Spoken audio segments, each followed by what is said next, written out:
For more on World Cancer Day, I'm joined by Kathryn Jacobsen. She's a professor of epidemiology at George Mason University. Kathryn, welcome to the show. Thank you. On World Cancer Day, as we are in today, what are some of the most severe challenges that policymakers would really pay attention to when it comes to cancer treatment? We just saw in the lead-in clip that one of the challenges is getting access to treatment. So in high-income countries, there are a diverse set of treatments that are available, including surgery, chemotherapy, radiation, and newer technologies. In a lot of low-income countries, there may not be a single surgeon in a whole country, or there may not be a wide range of chemotherapy drugs. There may be no radiation therapy available at any hospital. So what we want to do on World Cancer Day is make sure that more people in the coming year around the world who have cancer will have access to the treatments that we know will help them extend their lives and live healthier. Let's turn to Asia for a little bit. Two leading causes are two leading cancer types, lung cancer and liver cancer, among others. Why is that, and how can we prevent them from keep happening? Lung and liver cancers are among the cancers that we know how to prevent a lot of the cases. So for lung cancer, obviously, the high rate of tobacco use in China is leading to a much higher lung cancer rate. If we could reduce the number of smokers, that would certainly reduce in the future the rate of lung cancer.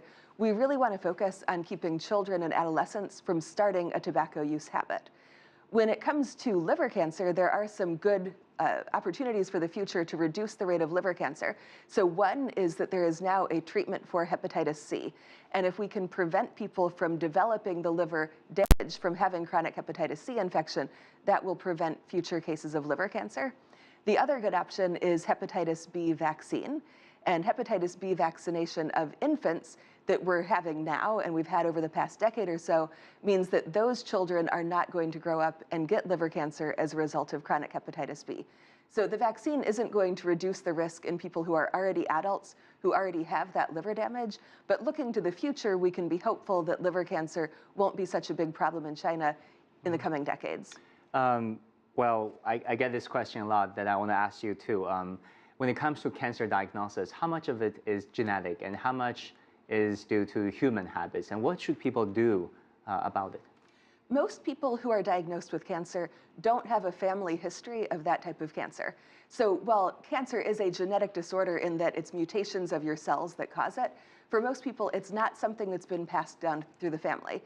We think that probably about a third of cancers are things that we could prevent with things like not smoking, maintaining a healthy weight, preventing or treating these chronic infections. But unfortunately, more than half of cancers, we still don't really have any sense of how we could prevent them.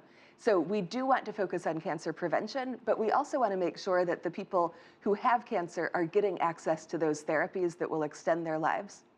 Let's talk about more hopeful things for the moment. There are new types of cancer treatment.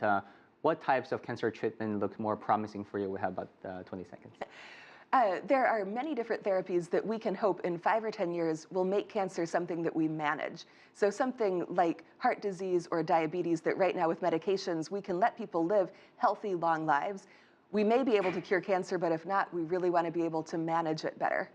Thanks so much, Kathryn. Thank you for your insight. You.